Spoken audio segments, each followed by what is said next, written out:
I was brushing my hair before bed when the text lit up the dark room, its glow slicing through the stillness the way cold wind slips under a doorframe.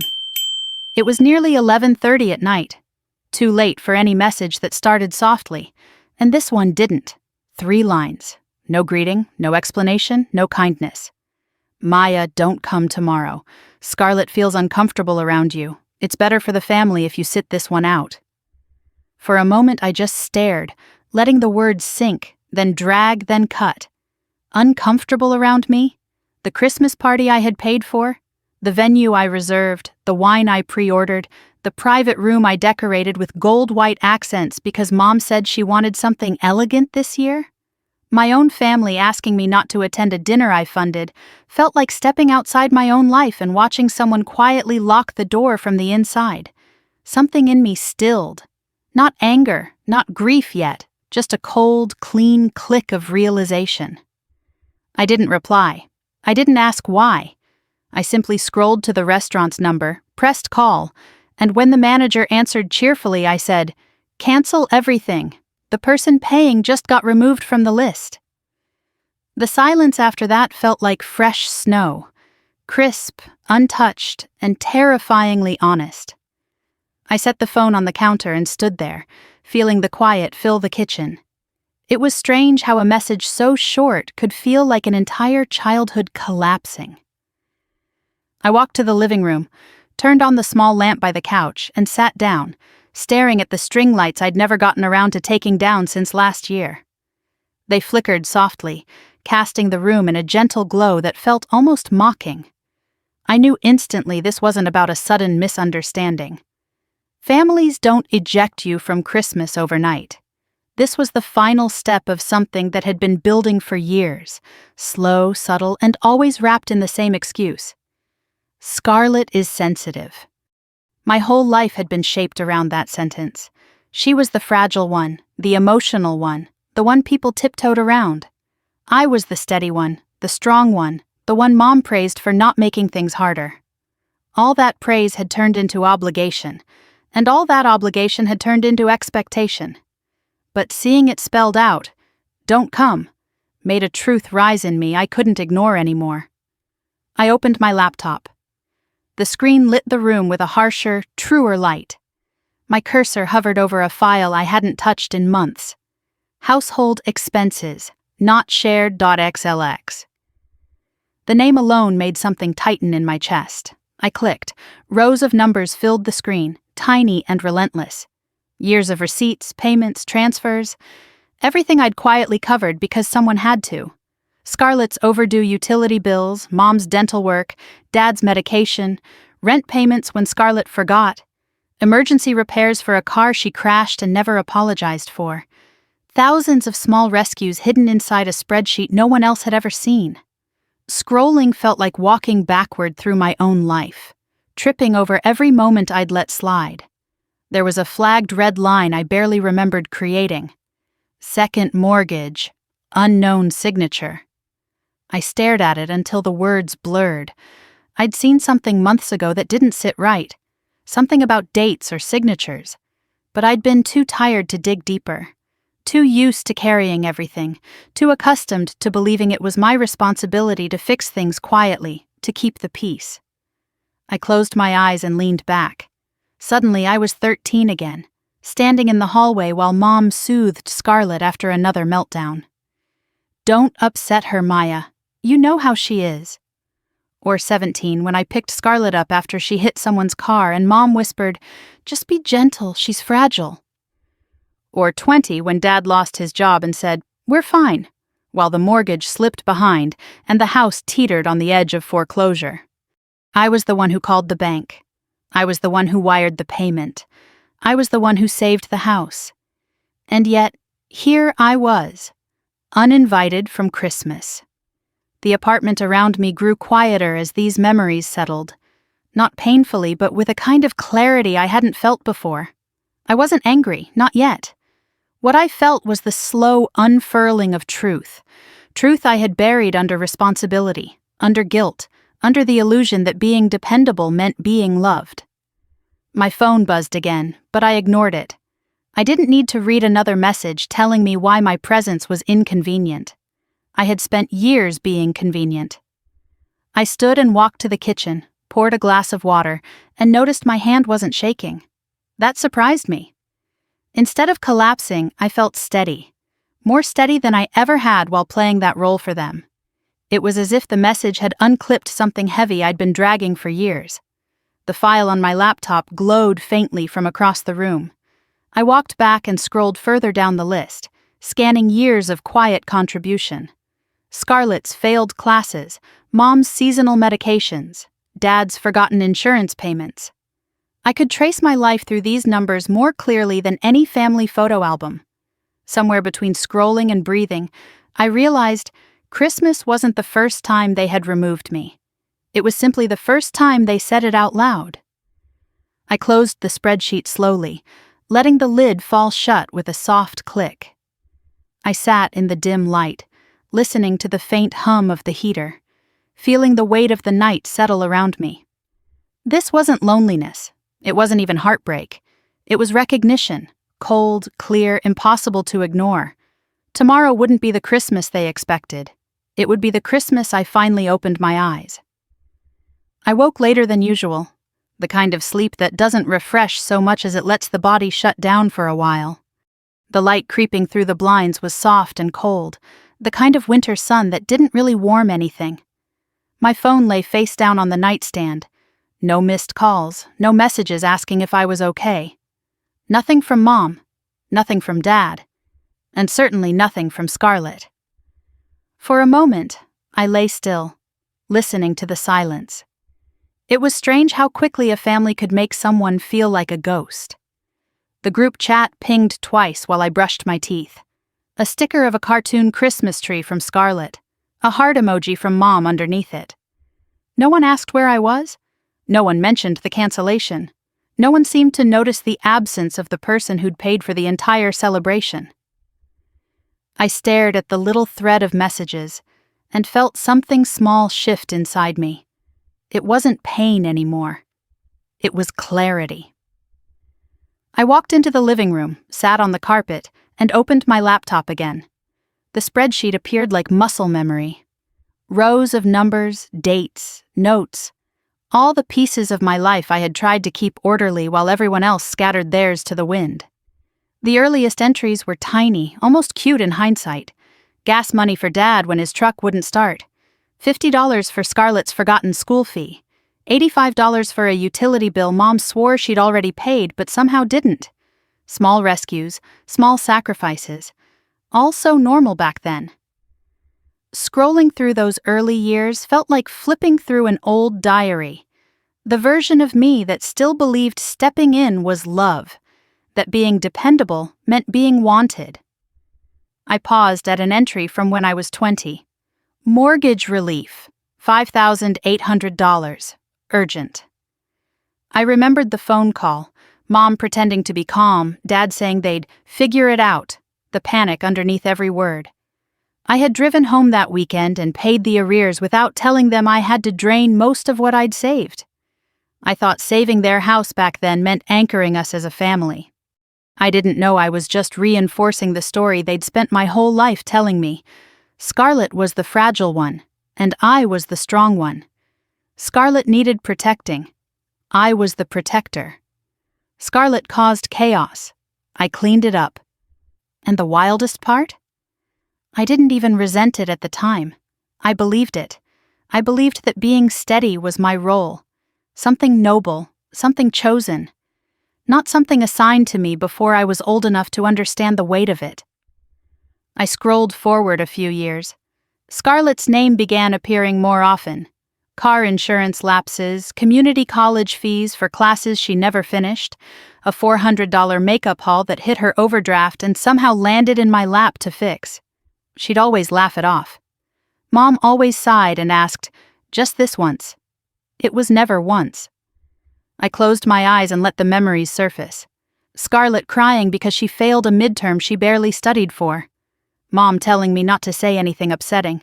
Scarlett getting pulled over and calling me, not Mom, not Dad, me, to come pick her up. I remembered driving out in the middle of the night because no one else thought they should. "You're the strong one," Mom always said, the compliment that turned into a chain.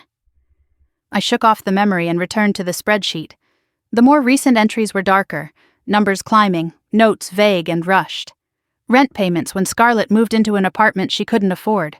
Charges from boutiques I'd never set foot in. Medical bills Mom insisted weren't a big deal, but still somehow ended up on my card because insurance mixed something up. Scrolling through it felt like watching a slow leak flood an entire house. By the time I reached the last 2 years, the pattern was undeniable.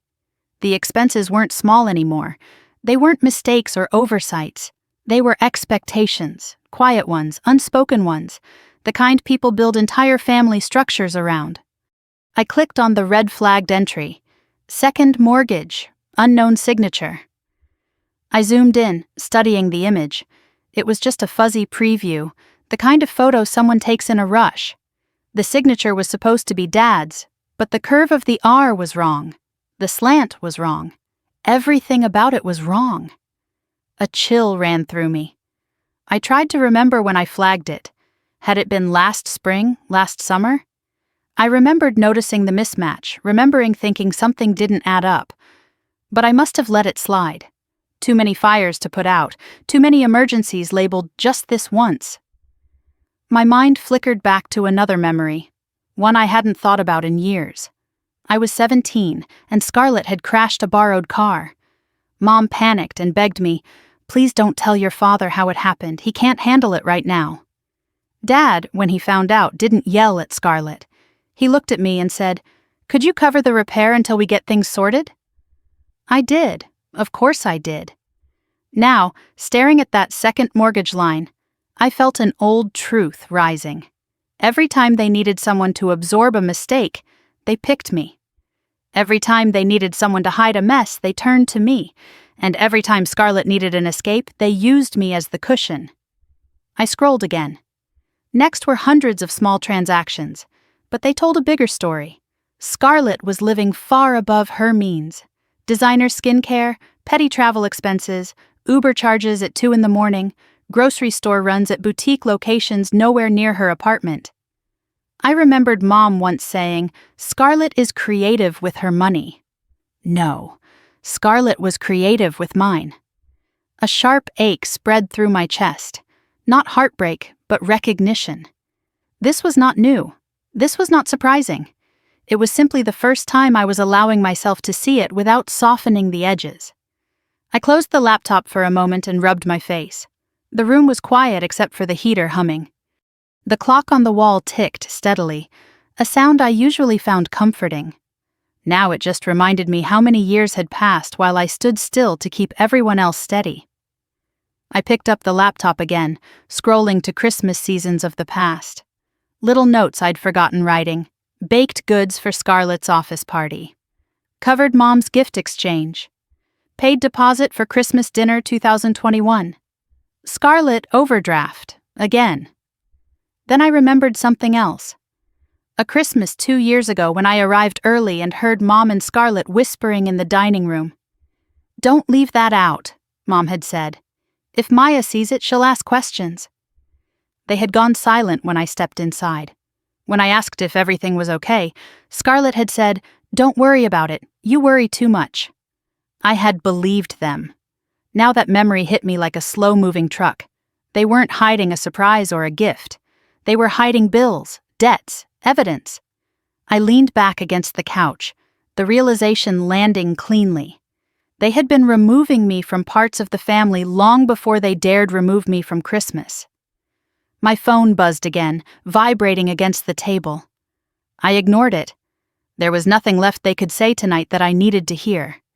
The spreadsheet glowed from the screen, a quiet record of 14 years of being the strong one while they built an entire ecosystem around Scarlett's comfort and my silence. It wasn't an accusation, it was a mirror. And for the first time, I was allowing myself to look straight into it. My eyes drifted back to the red-flagged line near the bottom. If that mortgage signature wasn't Dad's, then who signed it?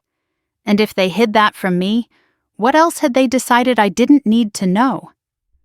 The thought settled in my chest. Heavy, but clear. Whatever this was, whatever they had been doing behind my back, it went deeper than Christmas, deeper than money, deeper than favoritism. It was a pattern, one I had been too loyal, too hopeful, or too tired to see. Not anymore. I sat in the kitchen with both hands wrapped around a mug I wasn't drinking from, staring at the faint condensation sliding down its side. The apartment was silent, except for the steady ticking of the wall clock, each click landing like a reminder that time had been moving, even when I'd been too busy holding everyone else together to feel it. The red-flagged line from the spreadsheet, second mortgage, unknown signature, hovered in my thoughts like a warning I had ignored. Now that I'd seen it again, I knew I wouldn't be able to look away. I set the mug down and opened my email, intending to distract myself. But my eyes froze on a message buried inside an old folder, an unread email from last year. The subject line read, "Clarification needed." It was from a loan officer at a local Missouri bank. I felt the same chill I felt when I found that mortgage entry. I clicked the email. It was short, polite, and terrifying. "Please confirm the guarantor information for your relative's application." My name was listed beneath guarantor. I never responded. I hadn't even seen it. Scarlett must have thought she got lucky that time. Maybe she assumed she could get lucky again. I leaned back in the chair, feeling my pulse rise. All the little moments I'd shrugged off began lining up in my mind like pieces of a puzzle. Moments I'd brushed away to keep the peace. Moments that now took on a darker meaning. I thought of Mom's voice years ago, hushed and hurried, telling me, "You don't need to worry about the bills." Back then, I thought she meant she didn't want to stress me out. Now I realized she didn't want me asking questions. And I thought of Scarlett, smiling like a child who never had to face consequences, dropping hints I never took seriously. Once, she'd held my credit card while I paid for groceries and said, "This limit is so good, Maya. I can't even imagine having one like this." At the time, I had laughed nervously and said nothing. Now that memory felt like a warning. I exhaled slowly. Scarlett's lifestyle had never matched her income. Designer skincare, last-minute weekend trips, new shoes every season. When I asked how she afforded any of it, Mom always had a ready-made answer. "She gets discounts. Her friends treat her. She's resourceful." But nothing about Scarlett's spending habits had ever been resourceful, and certainly nothing about the boutique charges I saw in my spreadsheet, charges from a store less than a mile from her apartment, had anything to do with creativity. Those payments weren't mine by accident. They were mine because someone wanted them to be.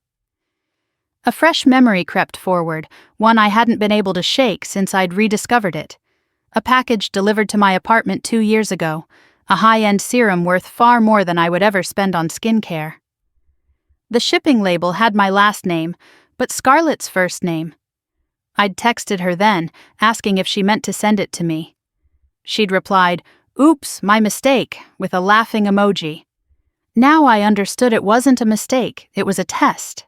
A small one, a rehearsal. I got up and paced the length of the kitchen, the movement grounding me. I could picture Scarlett, hands trembling with excitement as she filled out forms using bits of my information, testing boundaries the way a child tests an electric fence, pushing until something stops them. But nothing ever stopped Scarlett. Not Mom, not Dad, and not me, because I was too busy being the steady one.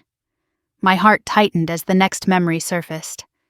The Mother's Day dinner 2 years ago. I had arrived early, carrying a bouquet of tulips and a cake from the bakery Dad liked. As I walked toward the dining room, I heard Mom whisper sharply, "Don't leave the paperwork out. She'll ask questions." The room had gone silent when I walked in. Scarlett had smiled too quickly, her voice too bright, asking me about work, about the weather, about anything except what they'd just been discussing. I had pretended not to notice. They had pretended nothing was wrong. Now I wondered what paperwork I wasn't supposed to see. I walked back to my laptop and clicked the spreadsheet open again. More lines, more numbers, more clues I had missed. Then another memory struck me. Scarlett's emergency room visit 3 years ago. She'd fainted during a late-night party and someone had driven her to urgent care. Mom called me, panicked, asking if I could come down because Scarlett needs you. When the hospital asked for insurance information, Scarlett had handed over my card. I had snatched it back, embarrassed, and paid the bill myself just to get everyone out of the waiting room faster. I never asked how Scarlett ended up with my card. I never asked why Mom didn't stop her. I was too tired, too used to fixing things. Now the exhaustion I felt wasn't from fixing things. It was from realizing how many things I'd let slip through my fingers while trying to be the good daughter. I opened another file, old emails Scarlett had sent me. One stood out, a wrong attachment from 2 years ago. A form with sections blank, a loan application, the guarantor line erased, the cursor blinking where a name should have been. She had sent it to me by accident, then immediately texted, "Ignore that! OMG, wrong file, lol." She hadn't been wrong, she had been rehearsing. My hands felt cold. I rubbed them together. The room felt too still, as though the truth was thickening the air. I remembered Dad, too. His silence. Not hostile, not neglectful, just defeated. The way he'd step in only to step back again, letting Mom orchestrate everything. His signature on the refinance documents I helped pay off when I was 22 hadn't looked shaky back then. Not like the signature in the flagged line of the spreadsheet, the slanted letters, the uncertain strokes. It didn't match. I wasn't someone easily fooled by handwriting. I'd signed enough documents for all of them to know the difference between someone's hand and someone's attempt. I sat down again, suddenly drained. The heater hummed steadily. Outside, the street was quiet, coated in winter light. Inside me, something was shifting, something fragile cracking open, making room for truth I had refused to see. Being steady had always been treated like a compliment, but now I saw it for what it was: training. Training to stay quiet, training to carry the weight, training to not question, training to be the one who cleaned up the mess, paid the bills, fixed the crises, absorbed the consequences. I thought about Scarlett's voice the last time she snapped at me. "Why do you always make everything a big deal?" As if responsibility was drama. As if asking questions was betrayal. As if I existed to hold her world together. Another memory surfaced from years earlier. Scarlett, 17, sobbing in the back seat after she'd backed Dad's car into a mailbox. Mom had fussed over her, cooing, "It's okay, honey, Maya will handle it." I had driven the car to the repair shop. I had paid the bill. Scarlett had never apologized. Instead, she'd kissed my cheek and said, "You're the best, seriously." I didn't feel like the best now. I felt like someone who'd been played so expertly I didn't know where my own intentions ended and their expectations began. I looked back at the spreadsheet. The numbers told a story. My memories filled in the rest. I thought of Dad again. The way he'd grip the edge of the kitchen counter when he was nervous. The way he always avoided looking at me directly when finances came up. The way he said, "We're managing," as if managing meant hiding documents in drawers and hoping I wouldn't notice until it was too late. I wondered if he'd tried to stop anything. I wondered if he even knew how deep it went. A realization flickered through me. Mom and Scarlett had been controlling the information flow for years. They had built an entire system around keeping me out of the loop while keeping me in the role of fixer. I wasn't completely sure who had forged what, or who had approved what. But I knew one thing. The truth wasn't an accident. It was a pattern. My chest tightened again, but this time not from fear, from understanding. I closed the laptop gently, feeling the weight of 14 years settle into one thought. This wasn't something that happened overnight. This wasn't about Christmas. This wasn't even about money. It was about the way my family had trained me to disappear behind my usefulness. It was about the way they had rewritten the story of who I was supposed to be. I stood up slowly, breathing in the cold stillness of the room. They had removed me from Christmas. But long before that, they had removed me from the truth. And now that I could finally see that truth clearly, I knew something else too. I wasn't going to let them hide anything from me ever again. The envelope wasn't where I'd left it. I stood in the kitchen with the drawer open, staring at the empty space where that off-white rectangle had been tucked under a stack of takeout menus.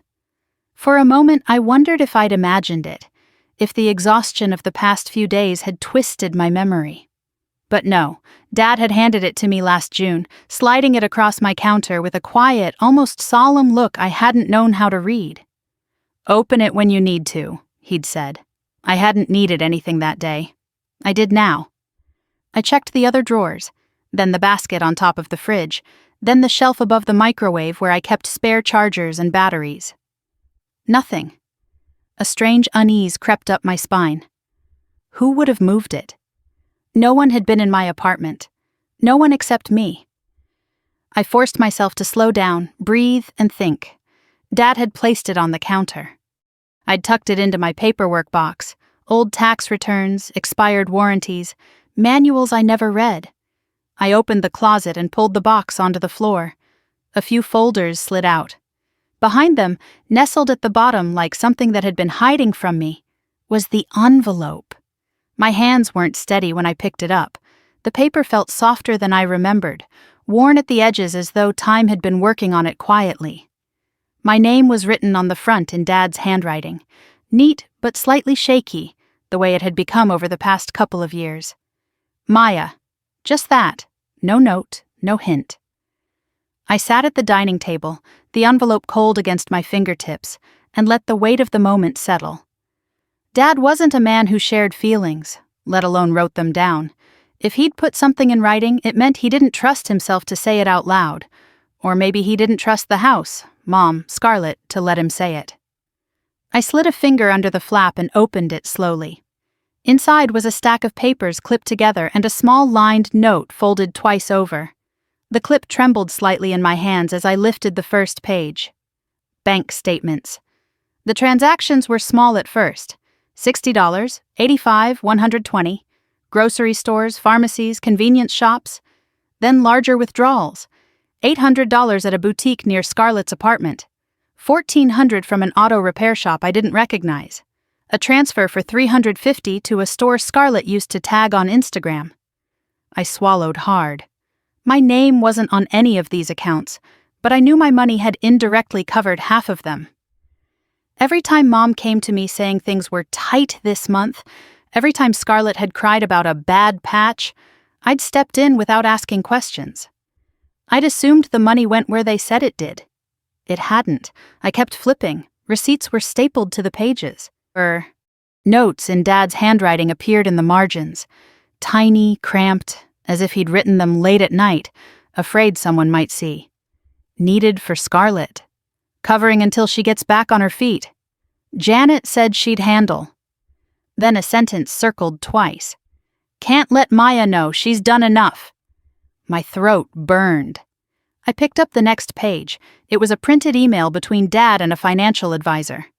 The subject line made my stomach drop. Refinance options. I read. The advisor warned that refinancing again might be risky. Dad wrote that the last payment had been missed because Scarlett promised she would take care of it. Another line. Janet thinks keeping Maya out of it is best. She has her own life. I squeezed the paper so tightly it wrinkled around my fingers. They had been drowning, and instead of calling the daughter who saved their home once, they turned to the daughter who drowned them. I unfolded the small note last. Dad's handwriting filled the center of the page, shaky but deliberate. Maya, I made mistakes. Your mother too. We thought we were protecting her. I don't know how to undo what's been done. You deserve to know. Please take care of yourself. Simple, heavy, a confession without details, an apology without cure. But the bottom of the note held a line scratched out with force. There's something else. Ask me when you're ready. My fingertips grazed the ink. The words were still faintly visible beneath the hard strokes of the pen. Something else? Something bigger than the refinance? Bigger than the loans? Bigger than the deception woven through every part of my financial history? I looked back at the stack of documents. Patterns emerged like bruises under dim light. Scarlett's spending, Mom's excuses, Dad's silence, and me, always there, always covering, always fixing, always the steady one. They had relied on me to hold the ground steady beneath their feet even as they dug the holes deeper. My chest tightened as another memory surfaced. Dad standing in the garage last summer, shuffling envelopes, looking exhausted in a way that frightened me. I'd asked if he needed help. He'd said no, he'd insisted. But now, seeing the dates on these papers, I knew he had lied. Or maybe he hadn't been allowed to tell me the truth. I flipped another page and froze. Attached to the back was a printout of a loan application. My name was typed in the top corner, not as applicant, but as guarantor. The space for signature was blank, but someone had practiced copying my signature in the margins, over and over, variations of my name, my initials, written in hesitant strokes that didn't belong to me. My breath caught. I knew that handwriting. It was Scarlett's. The loops on the Y's, the uneven slant on the M. They matched her notes from high school, her grocery lists, the way she used to sign her name on birthday cards. I pressed my hand to my forehead. The room felt smaller. Everything I'd suspected in the last 48 hours suddenly crystallized into something undeniable. Scarlett hadn't just been careless. She hadn't just been irresponsible or emotional or overwhelmed. She had been preparing, testing boundaries, practicing, and someone, Mom, Dad, both, had been enabling her, hiding it, cushioning the fallout. I gathered the papers into a neat stack, even though my hands were shaking. I couldn't let myself fall apart. Not yet. There was too much I didn't understand, too much that had been hidden from me. The answers weren't in this envelope alone. They were scattered in the years behind me, years I had spent solving problems without knowing I was one of the problems they wanted to solve in secret. I sat still for a long moment, letting the truth settle into the space around me. The refrigerator hummed. A car door shut outside. Life continued as if nothing inside my apartment had shifted, as if nothing in my family had cracked open. I closed the envelope and stood, letting the weight of it rest in my palm. My parents had been protecting someone all these years. But it wasn't me, and it wasn't themselves. It was Scarlett. And if they had gone this far to keep me from seeing the truth, I could only imagine how much further the lies might reach. I walked to the window, watching the snow drift down in quiet spirals. My reflection stared back, tired, shaken, but suddenly awake in a way I hadn't been for years. Whatever this was, whatever something else Dad had scratched out of his note, I was going to find it, and I wasn't going to let them hide another thing from me again. I woke on Christmas Eve long before the sun rose, the kind of early morning that feels like a mistake. My body was exhausted, but my mind had been awake since 3, replaying every line in the documents from Dad's envelope, every red flag in my spreadsheet, every memory I had once softened so I could keep loving the people who caused it. By the time the weak daylight crept in, I gave up on sleep and moved to the kitchen, where the quiet felt too loud. I made coffee out of habit more than desire. The scent filled the room, warm and familiar, but I couldn't bring myself to take a sip. I stared at the steam rising from the mug, thinking about the text Mom sent the night before. "Don't come to the party," 3 lines sharp enough to slice through years of unspoken obligations. It should have hurt more. Instead, it felt like the final piece of proof. My laptop still sat open on the table from the night before, its screen dimmed but not asleep. When I tapped the keys, the spreadsheet blinked back to life. Endless rows of what I had paid for, what I had covered, what I had been responsible for without anyone acknowledging it. For a moment, I just stared at the columns, letting the glow illuminate the dark kitchen like a quiet interrogation light. Then my phone buzzed, a voicemail notification. Unknown number. Timestamp, 2 weeks ago. My stomach tightened. I pressed play. A man's voice, professional but warm, filled the room. Hi, this is Tom Reeves from First Capital Credit Union. I'm calling for Maya Hartman. I just wanted to confirm a cosign request submitted on October 30th for a new personal line of credit listed under Scarlett Hartman. If you could give us a call back to verify authorization, we'd appreciate it. He listed a number. Thanked me, ended the call. I sat frozen. Scarlett had tried to open a loan with my name attached and hadn't even bothered to tell me. Not even a text. Nothing. She had simply submitted my identity as a resource to her bank like she was ordering takeout. A slow wave of cold swept through me. I replayed the voicemail. Once, twice, a third time. The tone didn't change, but the meaning grew heavier. The bank had paused the application only because they couldn't reach me.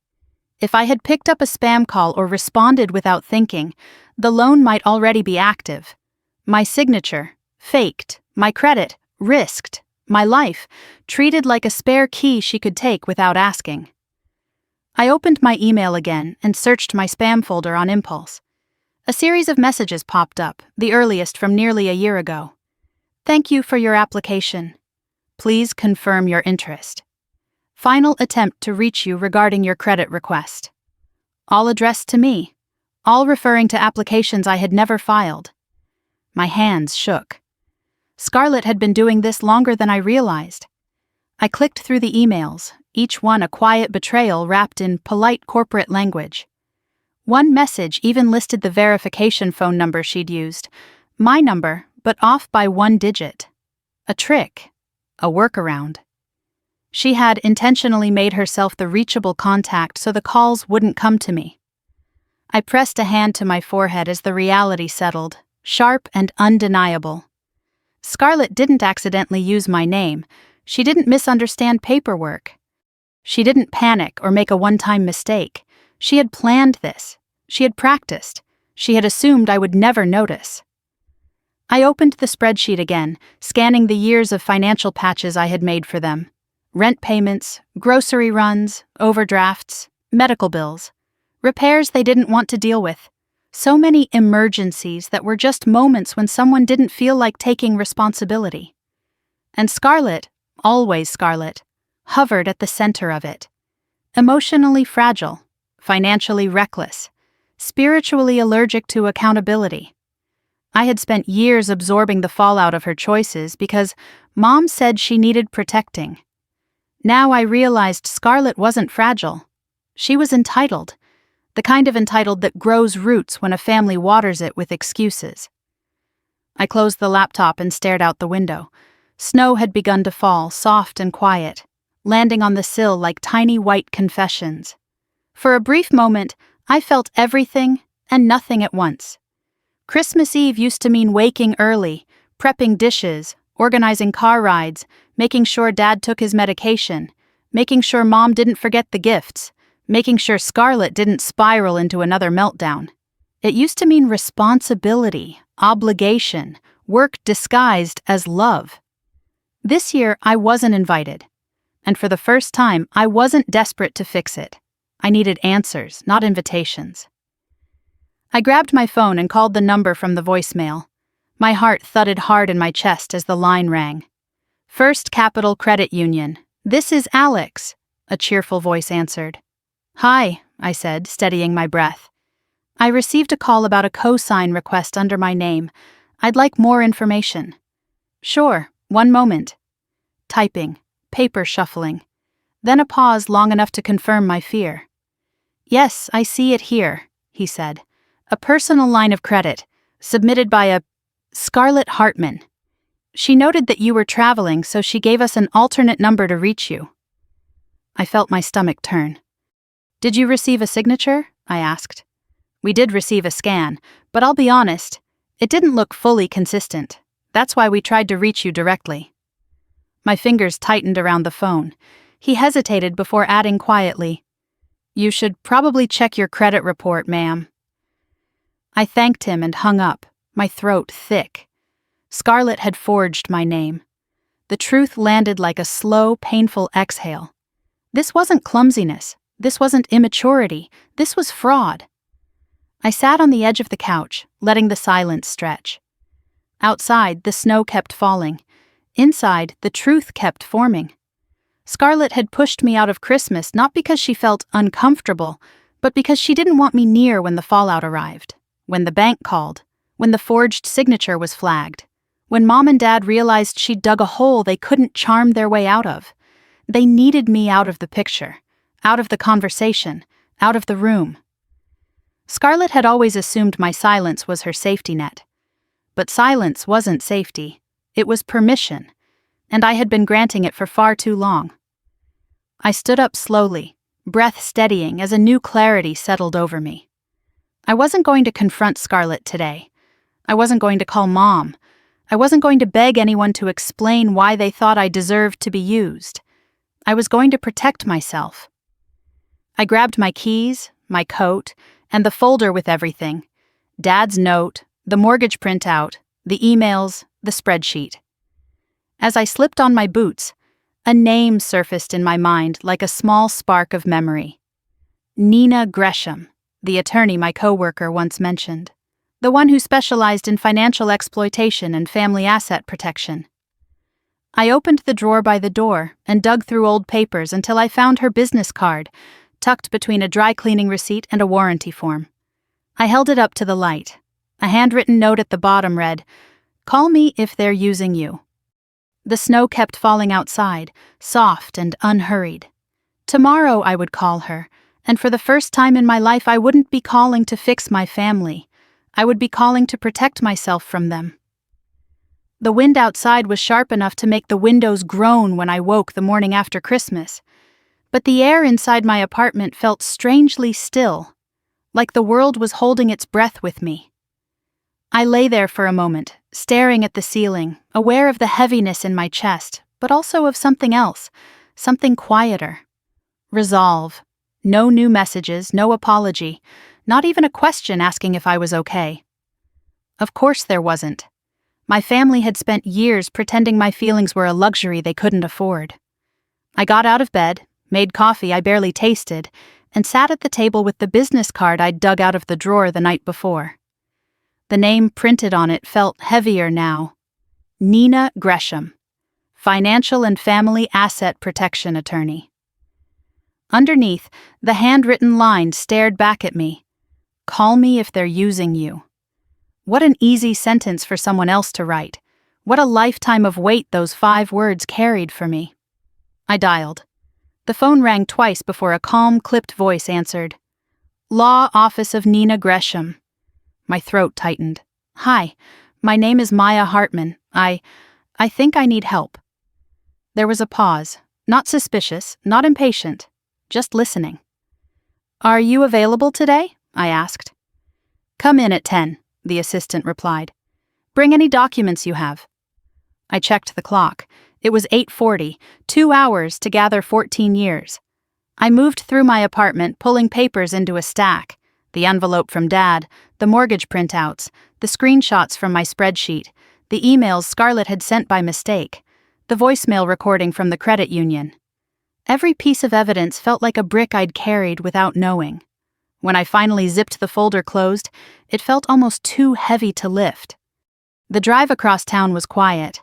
The snow from yesterday had turned to frost, the streets pale and slick.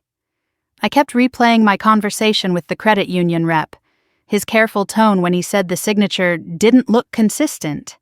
That phrase had looped in my mind all night. Scarlett had signed my name. Scarlett had used my information. Scarlett had assumed, expected, that I wouldn't find out. The building where Nina's office was located sat on a side street near the courthouse district, an old Victorian converted into offices. It was tall, with white trim and wide windows that let in the winter light, the kind of place that felt like it had seen too much truth to be impressed by anything. I walked up the steps, clutching the folder. My breath fogged in the cold. Inside, the office smelled faintly of lemon polish and paper. A woman at the desk looked up, offered a small, knowing smile, and motioned for me to sit. Before I could, a door opened. "Maya?" a voice called. I turned. Nina was shorter than I expected, somewhere in her 50s, with dark hair streaked silver and eyes sharp enough to cut glass. She didn't shake my hand. She just gestured toward her office like she'd been expecting me for months, not minutes. "Come," she said, "let's talk." Her office was simple. No family photos, no clutter, just a large desk, clean lines, and a lamp casting soft light across the surface. "Tell me what brought you here," she said. For the first time in days, I exhaled without feeling like I might break. I told her everything: the Christmas message, the voicemail from the bank, the forged credit application, the envelope from my father, the refinance, the bills, the pattern, the silence, the expectation, the exhaustion. I didn't cry. I didn't shake. My voice stayed steady, not because I wasn't hurting, but because the hurt had calcified into truth. Nina listened without interrupting, her fingers resting lightly on a pen she never used. When I finished, she nodded once, not in surprise but in recognition. "What you're describing," she said, "is not a misunderstanding. It is patterned financial and emotional exploitation." My breath caught. Patterned exploitation. Words I had never let myself consider. "You've been acting as a financial caregiver," she continued, "unpaid, unacknowledged, and likely manipulated into silence. Your family has learned you won't say no, so they stopped giving you chances to say it." I swallowed hard. "It isn't your fault," she added. Something inside me buckled. I hadn't realized how much I needed someone, anyone, to say that. Nina reached for the folder I had placed on her desk. She didn't rush. She spread the documents into neat rows, skimming each page, her eyes sharp and unreadable. Mortgage statements, bank withdrawals, the forged signature, Scarlett's scribbled notes, the envelope from Dad. She tapped one paper lightly. "Here," she said, "this is illegal." Her finger moved to another. "This, too." Then another. "And this one is coercive." I watched her, feeling something shift, fear turning into validation, confusion turning into certainty. After several minutes, she leaned back. "You need protection," she said. "Legal, financial, and emotional." I nodded, unable to speak. "We'll start by creating a structure they can't undermine," she said. "A private trust. You purchase the house, but your parents retain lifetime residency rights. They cannot refinance. They cannot borrow against it. They cannot add your name to anything again. And your sister?" She paused. "Your sister does not get access to anything." I exhaled slowly. It was the first time anyone had said out loud what I had begun to feel but didn't dare articulate. "And the debts?" I asked. "If you choose to pay them," she said, "we document every transaction, signed, notarized, no ambiguity, no guilt leveraged against you later." I stared at her, stunned by how simple she made it sound. Simple, not easy, but clear. "What about the loan application?" I asked quietly. "We'll put a fraud alert on your credit with all 3 bureaus, and a freeze. No one, not even you, can open new credit without unblocking it first." A freeze, a literal barrier between my identity and my family's access to it. Then she said something that felt like a door unlocking inside me. "You've spent your whole life making space for them. It's time to make space for yourself." I blinked hard, not trusting myself to respond. Nina folded her hands. "We start today," she said. "Now." She slid 3 forms toward me: credit freeze, fraud alert, trust initiation. I signed them one by one, each signature feeling less like a scribble and more like a reclamation. When I finished, Nina gathered everything into a single folder. "You're not alone anymore," she said.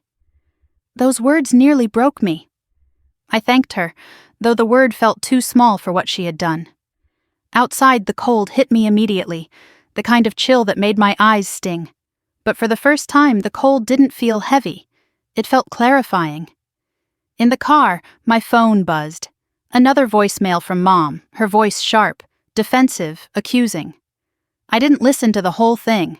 I deleted it. I sat back in the driver's seat and closed my eyes. Tomorrow, the real work would begin. Meetings, signatures, boundaries, consequences. But tonight, for the first time, I felt something close to peace. I wasn't the steady one anymore. I was the one setting the terms. The drive from Colorado Springs back to Missouri felt longer than usual, as if the winter roads stretched themselves just to make me sit with everything I now knew. Frost clung to the edges of the windshield, the sky a dull silver that made the whole world look tired. My hands stayed tight around the steering wheel no matter how many times I told myself to relax. Today wasn't about confrontation, not the loud kind. It was about truth, about finally putting everything on the table with no room left for excuses or guilt. When I turned onto my parents' street, the familiar houses looked small and worn, like they had shrunk in my absence. The old maple tree in front of their yard had lost most of its leaves, branches bare and skeletal against the sky. The garage door was cracked open a few inches. Through the sliver, I saw my father standing there, staring down at a stack of papers in his hands like they were a puzzle he couldn't solve. Seeing him like that, still frail without meaning to be, sent a strange ache through my chest. He looked up when my car pulled into the driveway, but he didn't wave. He just watched, expression unreadable. Mom opened the door before I even reached the steps, wiping her hands on a dish towel, though nothing in the kitchen smelled like it had been cooking. Her smile was quick, too quick, the kind she used when she wanted something to look normal. "Maya," she said, touching my arm lightly. "We're glad you're here." It was the same tone she used when she wanted to distract me as a child, too warm, too rehearsed. I stepped past her, feeling the familiar clutter pressing in from every angle. Papers, flyers, unopened envelopes. Years of chaos disguised as daily life. "Where's Scarlett?" I asked. "Out," Mom said immediately. "Yoga class." Of course she was. Before I could say anything else, a knock sounded at the door. Mom stiffened. Dad emerged from the garage, wiping his hands on his jacket. The knock came again. Firm, calm. Nina. Mom's face paled, confusion flashing into something firmer. "Why is a lawyer here?" "She's here for me," I said, keeping my voice steady. "And for you." Mom blinked rapidly. "This is a family matter. We don't need lawyers involved in our home." Dad said nothing, but I saw the way his jaw tensed. Nina stepped inside without waiting for an invitation. She was polite, composed, but her presence filled the room like a quiet alarm. Her notary followed behind her carrying a small briefcase. "Good morning," Nina said. "Let's sit." The living room felt smaller as everyone settled. Mom perched on the couch's edge, fingers knotted in her lap. Dad sat heavily in his recliner, eyes somewhere between me and the floor. Nina placed a folder on the coffee table, spreading out documents the way she had done in her office, methodically, with purpose. "I'm here," Nina began, "because there are matters of financial stability and asset protection that require immediate attention." Mom's head snapped up. "This is unnecessary. Scarlett said she was handling—" "Scarlett," Nina said evenly, "has been involved in activities that put this household in jeopardy." Mom's face flushed. "What are you talking about?" Nina pushed forward the refinance statement. "Your mortgage is behind." Mom's breath hitched. Dad stared harder at the carpet. "This is private," Mom whispered. "It became unsafe when signatures were falsified," Nina said. Dad jolted slightly, as if struck by a sound only he could hear. Mom shook her head. "We didn't want to worry her. Maya has her own life. She's always had more than—" "Mom," I said, my voice firm but calm. "I saved this house once already. I should have been told before you refinanced again, before payments were missed." Mom turned to me, eyes wet and wide. "We were trying not to burden you. Scarlett said she could manage it. She said—" "She didn't," I said. "She couldn't." Silence flooded the room. Nina slid forward another document, the credit application with my forged signature. Mom covered her mouth. Dad let out a sound somewhere between a groan and a sigh, something deep and tired. "This is identity fraud," Nina said. "Your daughter attempted to use Maya's credit without her consent. This is a serious legal offense." Mom swallowed hard. "It wasn't meant to be illegal. Scarlett was just overwhelmed. She said Maya always takes care of her. She said, That I would help, I finished for her. That I always would. Dad finally lifted his eyes. They were red. She told us you didn't need to know, he whispered. She said it would only upset you. Dad, I said softly, you should have told me. His face crumpled. Not loudly, just enough that I felt something tear inside me. Nina waited for the silence to settle before sliding one final document across the table. This is the trust agreement, she said. Maya is purchasing your home under a private trust. You will retain lifetime residency rights, but you will no longer be able to refinance, borrow against it, or use the property as collateral. Mom blinked. Our house belongs to her now? It always did, I said quietly. I saved it once. This time I'm protecting it. Mom took the paper with trembling hands. Dad stared at the second page, fingers hovering over the signature line. What does this mean for Scarlett? He asked, voice barely audible. It means, Nina said, she cannot access this asset, and she cannot use Maya's information to support her lifestyle. Mom flinched. She won't like this, she murmured. She doesn't have to, I replied. She just has to stop. Nina handed them pens.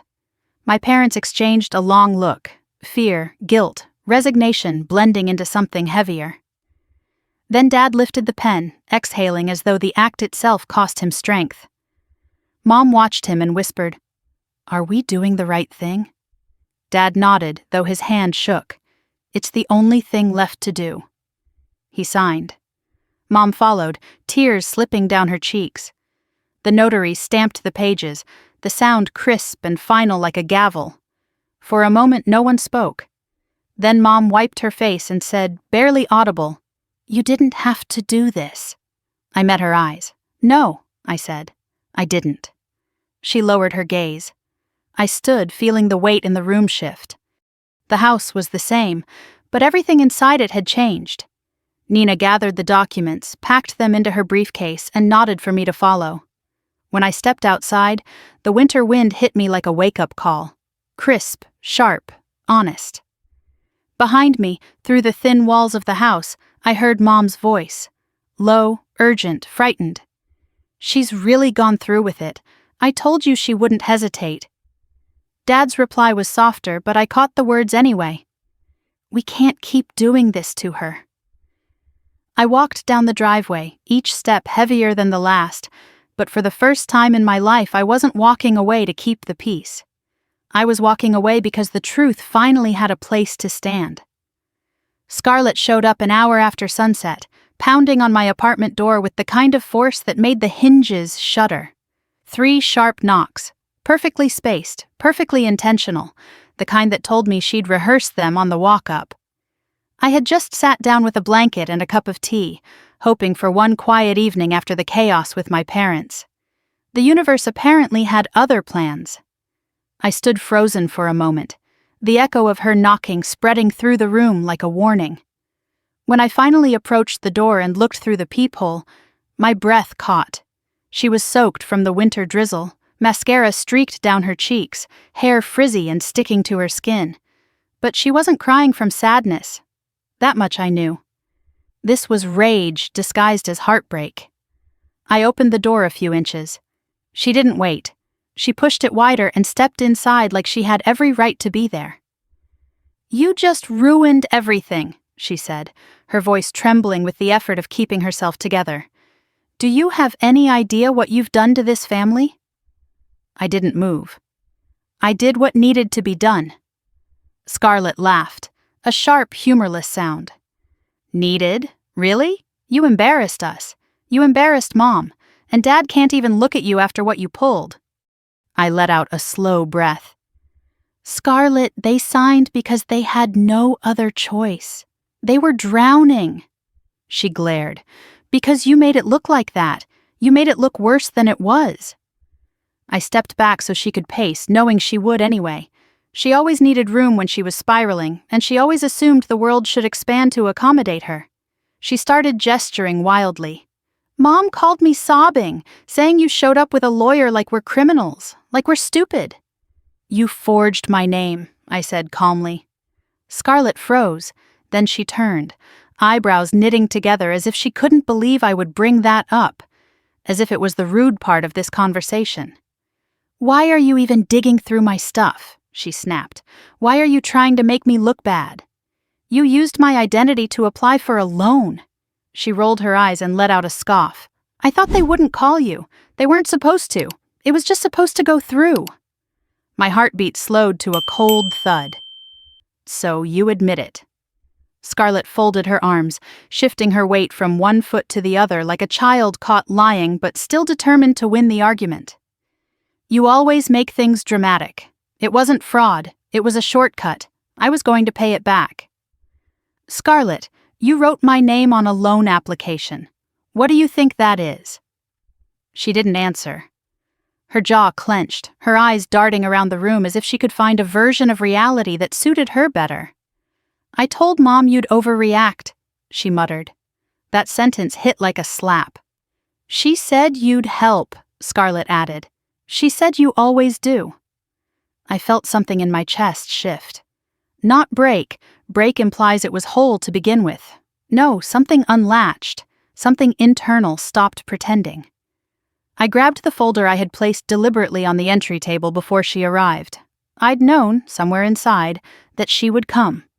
I opened it and pulled out the loan application with the attempted signature. "Is this your shortcut?" Scarlett looked at the page, at the uneven imitation of my name, and the color drained from her face. For a moment she seemed small, like she wanted to shrink back into the version of herself she used as a shield. But then her chin lifted with practiced defiance. "Mom said it would be okay. She said you wouldn't mind." I stared at her. "I mind." Her eyes flickered. Surprise. Then insult. "So what? You're punishing us now? Punishing me? You took the house. You trapped Mom and Dad with those stupid rules. You shut me out completely." "I protected them," I said. "I protected myself." Scarlett's lip trembled, but it wasn't from sorrow. It was frustration, the kind she used to mask the truth. "You think you're so perfect," she hissed. "You think you're the hero, but you ruined Christmas, and you made Mom cry for hours." A cruel little part of me wondered if Mom had cried because she lost access to my bank account. Scarlett stepped closer. "If you undo the trust, we can fix this. We can pretend it didn't happen. No one has to know you went crazy and made everything legal." I stared at her. "I didn't go crazy. I got clear." She blinked, not understanding. "You don't want a sister," I said, my voice steady. "You want access." She drew in a sharp breath. "How dare you? You forged my name, Scarlett. That's not... You stole my information. It wasn't like that. You lied to Mom and Dad." She snapped her mouth shut, fury widening her eyes. "You had me pushed out of Christmas so I wouldn't be around when the bank called," I said. "Admit it." She looked away, jaw clenched so tight a muscle jumped in her cheek. Her silence was more honest than anything she'd said all night. A single tear slipped down her cheek, but even that felt weaponized. "Mom will never forgive you for this." I felt the words rather than heard them, a tired, predictable threat. One Mom had used for years. One Scarlett had grown up mimicking. "I'm not asking her to," I said quietly. Scarlett rubbed her sleeve across her eyes, pacing again. Then she stopped at the door, gripping the handle like she needed something solid before her world fell apart. "You think you're free now?" she spat. "You think cutting us out makes you strong?" I didn't raise my voice. I didn't move toward her. I didn't explain. I simply said, "I finally understand where the door is." She stared at me for a long second, eyes burning, then yanked the door open. The hallway light framed her as she stepped out, leaving wet footprints on the floor. "Merry Christmas, Maya," she said bitterly, and slammed the door behind her. The echo rattled the air. I stood in the quiet that followed, the kind of quiet that wasn't empty but clean, fresh, different. Scarlett was gone.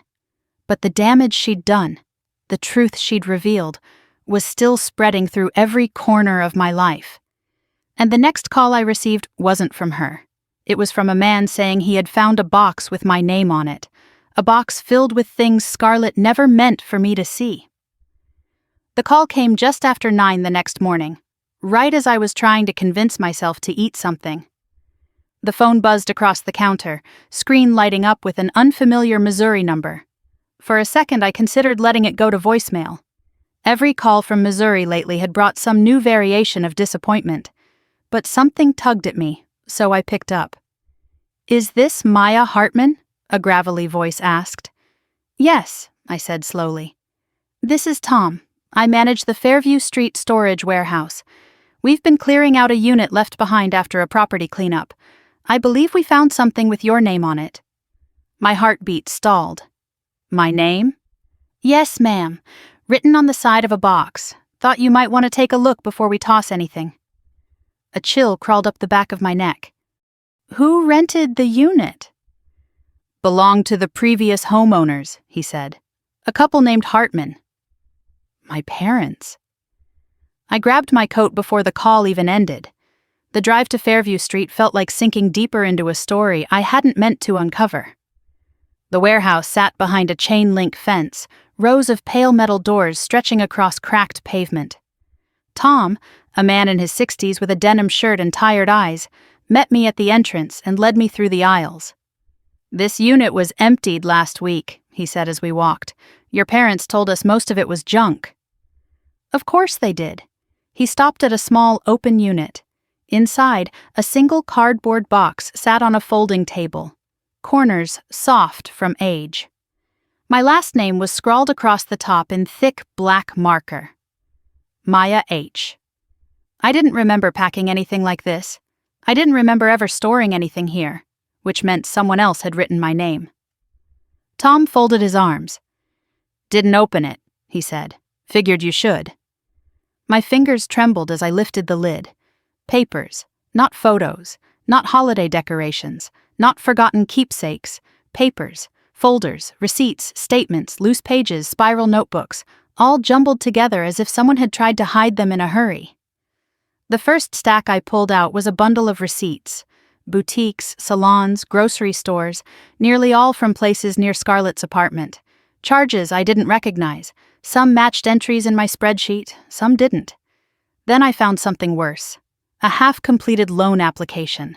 The top portion filled out with Scarlett's handwriting, her bubble-like letters unmistakable. The guarantor section had my email, my old phone number, and my former address. The signature line was blank, but the margins were filled with shaky attempts at my name. Practice signatures, dozens of them. My stomach twisted. I reached deeper into the box and pulled out a spiral-bound notebook with a blue cover. The first page was titled Budget 2021-2023. Inside were lists of Scarlett's debts, credit card balances, due dates. Next to several entries she had written, "Ask Mom if Maya can help." Use Maya's credit? She won't say no if it's for them. Them, not Scarlett, them.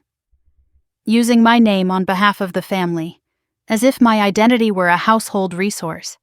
My eyes pricked with heat, but I kept turning pages, more scribbles, notes about which bills she planned to roll over, a reminder to call the bank, a line that stopped me cold. Keep Maya out of the loop until things settle. I swallowed hard. The notebook slipped in my hands. I picked up another stack of papers, this one in a neater pile, my mother's handwriting on the top page. List of bills Maya can cover if needed. Scarlett upset, avoid talking about finances. Maya will pay quietly, don't stress her. I felt the air leave my lungs. My mother had written an actual list of which responsibilities I would absorb, as if I were a safety plan, as if I were an institution. I kept reading anyway, even when it hurt. Near the bottom was a photocopy of my driver's license. Behind it, photocopies of forms with my information in the fields, applications that had been started but not submitted. Or maybe they had been submitted and rejected. Then a loose sheet of notebook paper with Scarlett's handwriting again, but this time the letters were rushed, jagged. Get new phone. Maya's number might get flagged soon. Flagged. Because she knew what she was doing was illegal. Because she knew the loan attempts were catching up. Because she planned to try again. My hands felt cold, almost numb. Tom shifted awkwardly nearby. "Didn't mean to pry," he said gently. "Just thought someone should give it to you. There was a man here last week looking for it, but he didn't leave a number." I straightened. "A man?" Tom nodded. Younger, dark jacket, real agitated. Told us not to throw anything out. Said the box could ruin everything. A cold shiver spread through my spine. Scarlett didn't have a boyfriend last I knew, at least not one Mom had mentioned. But she lied easily, frequently. "Did he say who he was?" I asked. "No name," Tom said. "Just rushed off when I told him we weren't allowed to release anything without proper ID." For a moment, all I could do was grip the box's edges to steady myself. Someone else knew this box existed.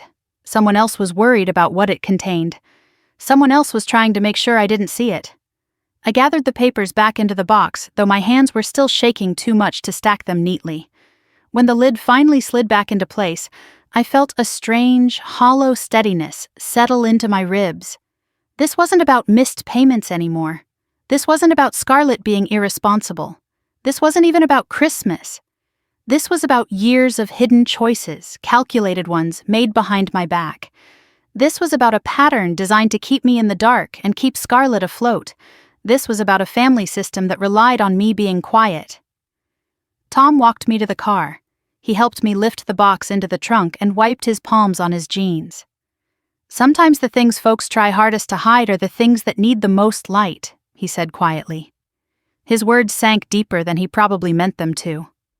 I thanked him, shut the trunk, and got into the car. The cold air bit the inside of my lungs as I exhaled.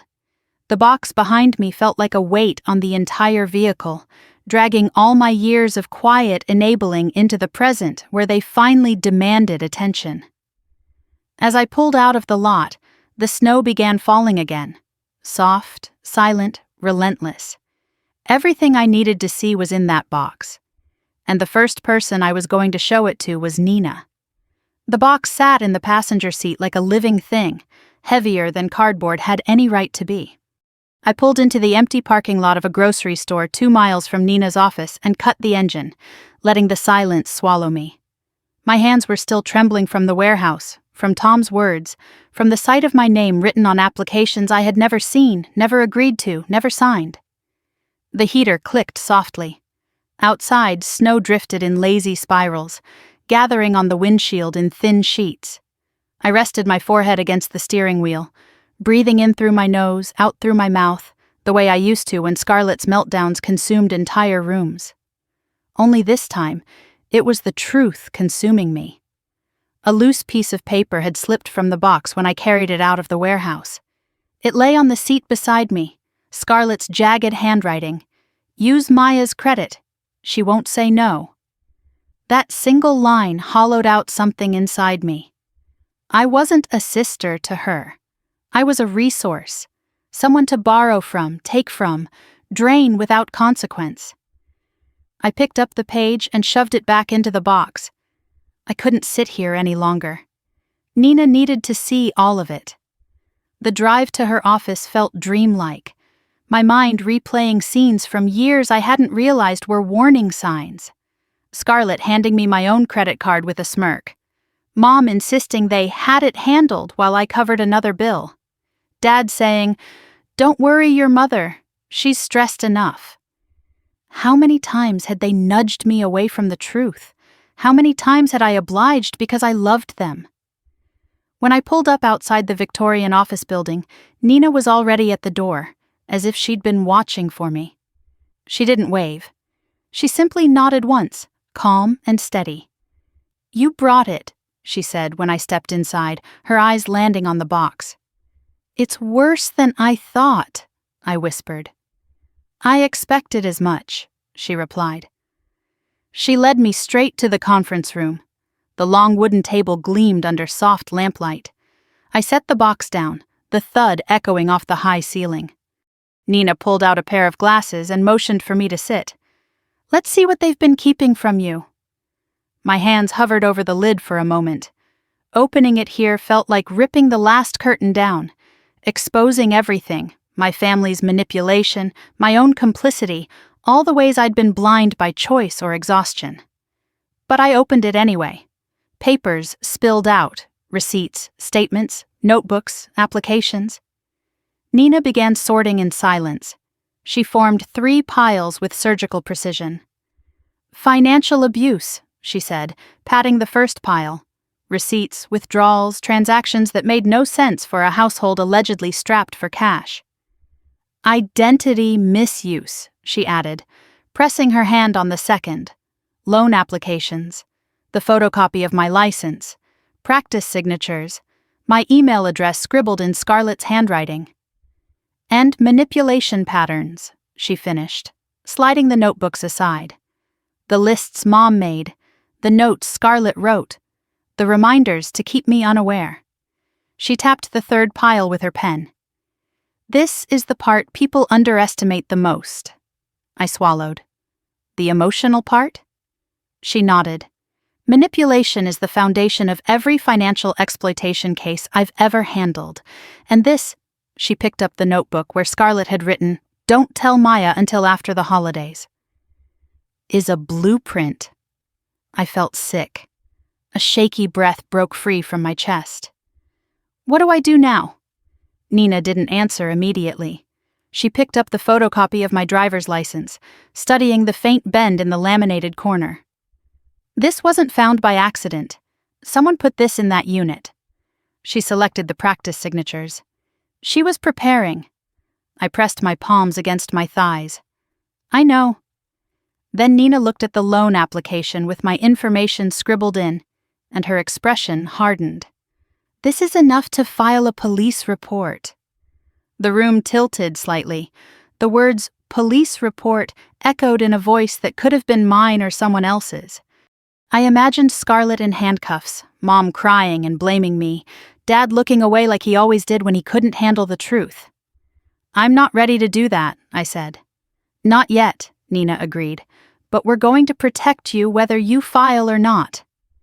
She reached into her briefcase and pulled out a stack of forms.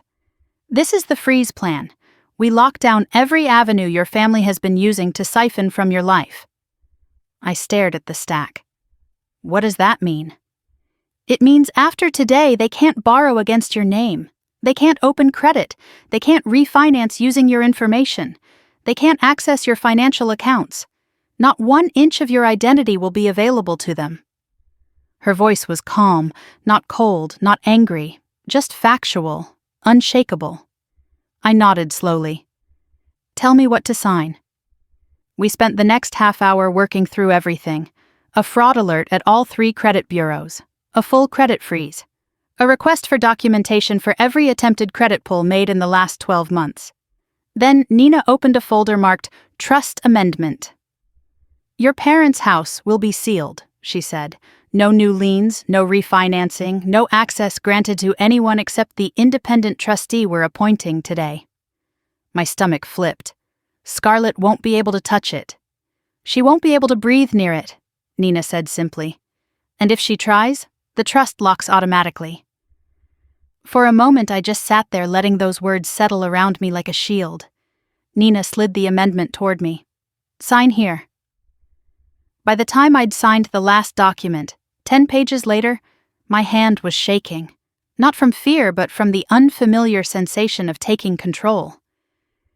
You're reclaiming your life, Nina said, watching me carefully. This is what that looks like. I exhaled slowly. It feels strange. It will get easier, she replied.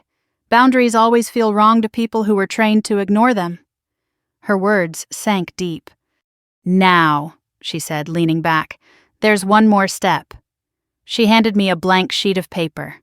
Write a letter to the trustee, explain the pattern of abuse, list the attempts at fraud, and formally request that no member of your family be notified of changes unless legally required. I stared at the page. What do I say? Facts, Nina said. Only facts. Let the truth be enough. So I wrote, line after line, everything I had uncovered, everything they had done, everything I could no longer ignore. When I finished, Nina skimmed the letter and nodded. "This is the turning point," she said. I slid the letter into the file, and for the first time in years, I didn't feel like the ground beneath me was unstable. I felt anchored. To myself, to the truth, to the life I finally had permission to protect. Outside, the sky had dimmed, clouds thick and low. I walked to my car with the wind cutting across my cheeks, but I didn't feel cold. My phone buzzed, a notification from Experian. Credit freeze active, another from Equifax, a third from TransUnion. All three, locked, protected, mine. I sat in the driver's seat, looking at the notifications glowing on my screen. For years, my life had been something other people borrowed from. Not anymore. The doors they had used, some quietly, some boldly, were closed now, sealed. And if anyone tried to push them open again, I would finally be on the other side. The apartment felt different when I walked inside that evening, as if something in the air had shifted without permission. For the first time in a long time, the silence didn't feel like punishment. It felt like space, wide, untouched, waiting for me to step into it. I set my keys on the counter and realized I wasn't bracing myself for a voicemail, an emergency, or a request. My shoulders, so used to tightening, stayed loose. I turned on a single lamp in the living room, letting its warm glow settle into the corners. The string lights I never bothered to take down flickered softly against the window. I wasn't sure if I liked them or if they were simply familiar, but for the first time in days, they didn't feel like remnants of obligations I'd failed to meet. My phone buzzed on the table, 9 missed calls from Mom, another 3 from Dad, 2 texts from unknown numbers I didn't bother opening. When I played Mom's first voicemail, her voice was sharp, trembling with practiced distress. "Maya, your sister is devastated. You blindsided us. This is not how families handle things." I deleted it before she finished. The next voicemail was quieter, softer, meant to nudge instead of strike. "You didn't have to bring lawyers. Your father is anxious. Scarlett is sensitive. This is hurting everyone." Delete. Not once did she ask if I was okay. I placed the phone face down and walked to the kitchen, opening the fridge without really looking for anything. I wasn't hungry. I wasn't tired. I was simply still. And that stillness felt like oxygen. Something tugged at me, an old habit, and I reached for my planner. For years, my life had been a rotating calendar of family needs, medication reminders for Dad, dental appointments for Mom, rent deadlines for Scarlett. I flipped to next month and stared at the notes I had written weeks ago out of routine. Dad's cholesterol checkup, Mom's annual cleaning, Scarlett's lease renewal, a reminder to reorder supplements for Mom, a reminder to check Dad's mileage reimbursement. Every line was proof of a life spent holding up everyone else's. I clicked through each reminder and hit delete. Delete, delete, delete. Each click felt like peeling back another layer of expectation I had trapped myself under. I paused at the last one. Scarlett rent due. And for a moment, a memory flickered. Me wiring money at midnight 2 years ago because she'd forgotten again, and Mom begged me with that frail voice that always made me bend. I deleted it. The room felt lighter. I set the planner aside and walked toward my bookshelf, running my fingers over the spines. I couldn't remember the last time I'd read something just for myself. Everything these past years had been about managing, fixing, anticipating. I pulled out a random novel, not because I intended to read it, but because I wanted to remember what it felt like to choose something without guilt. The phone buzzed again. This time it was Dad. His voicemail was slow, heavy. "Your mother is upset. Scarlett is, well, she's emotional. You didn't need to go to such extremes." I pressed delete as soon as the familiar guilt began to rise in my chest. Then I took a breath. A long one, a cleansing one. I wasn't required to absorb this anymore. The realization washed over me like warm water.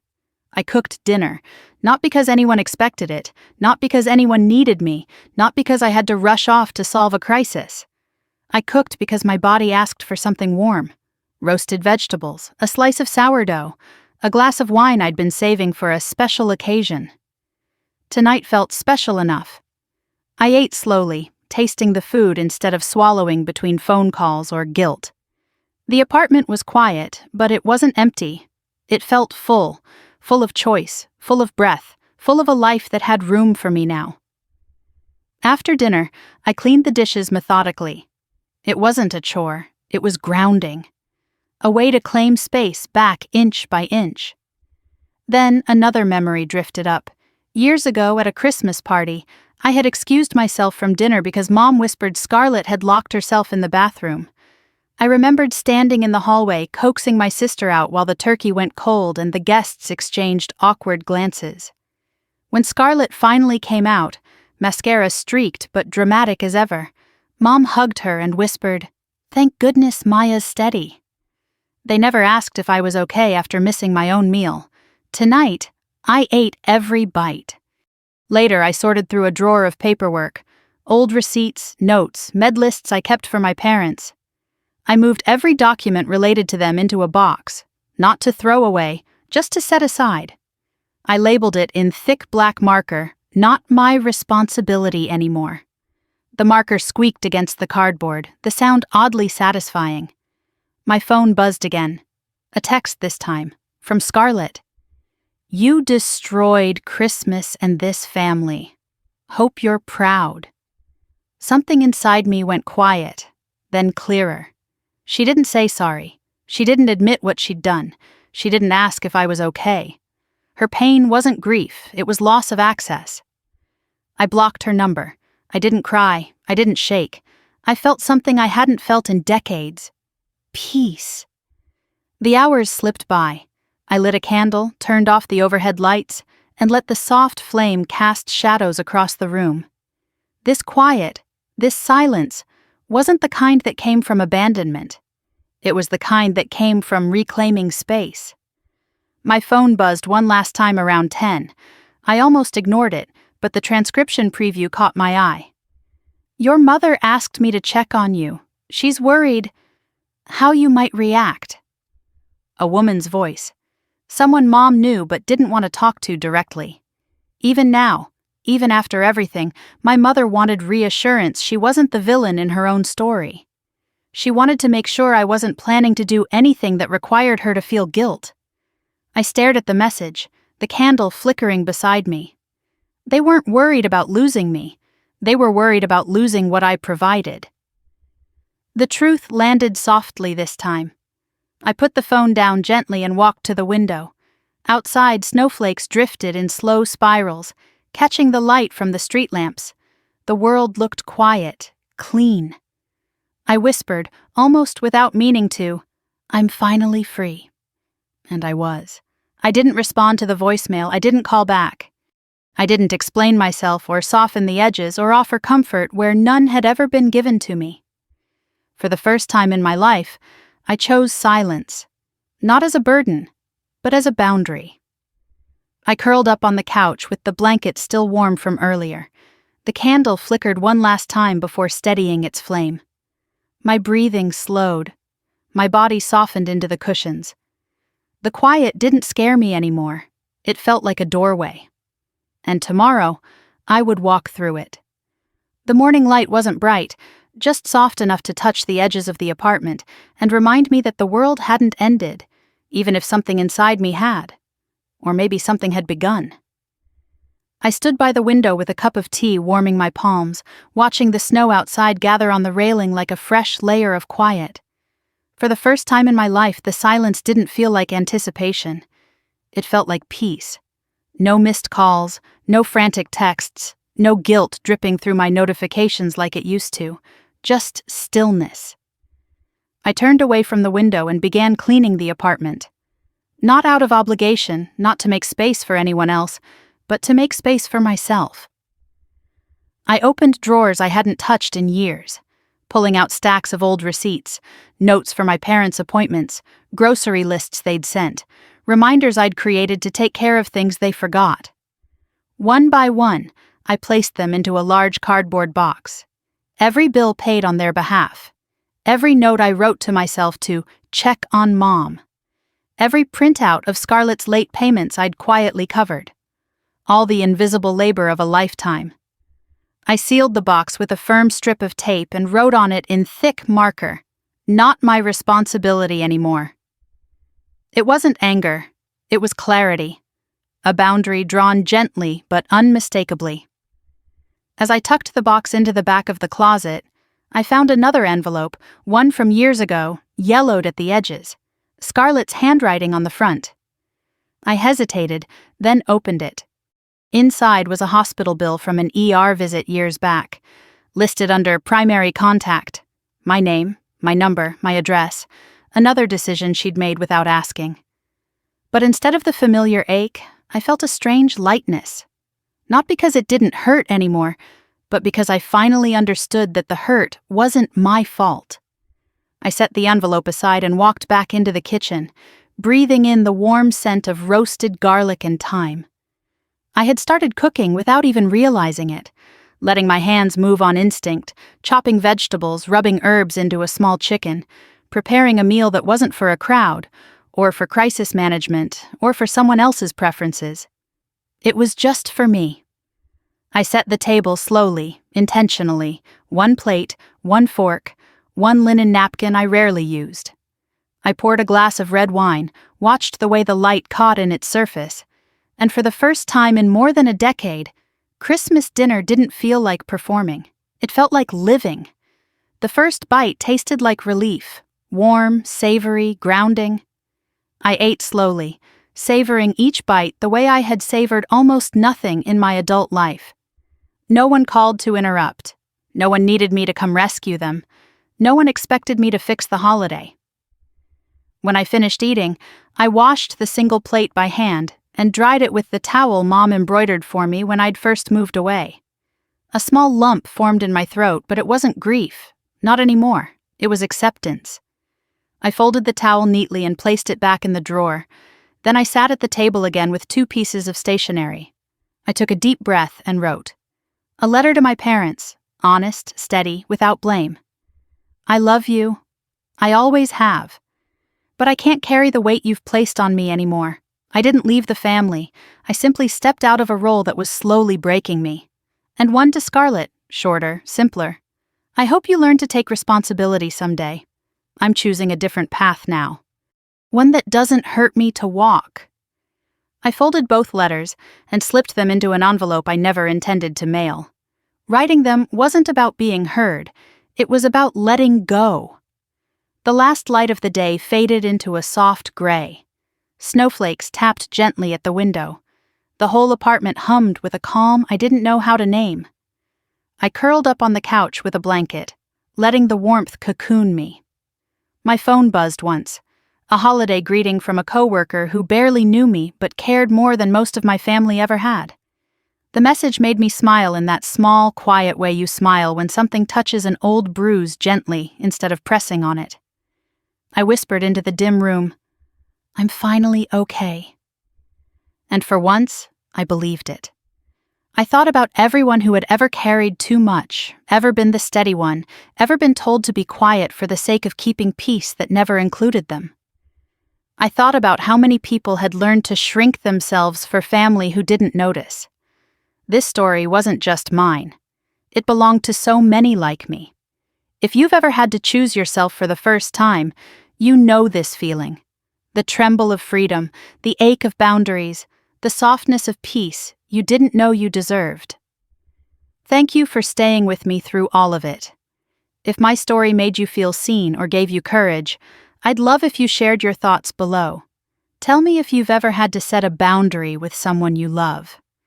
Tell me if you've ever reclaimed a part of your life you thought you'd lost. And if you'd like to hear more stories like this, stories about healing, truth, courage, and the quiet power of choosing yourself, I'd be grateful if you stayed, liked, subscribed, or simply came back for the next one. After all, sometimes the bravest stories are the quiet ones we finally tell ourselves.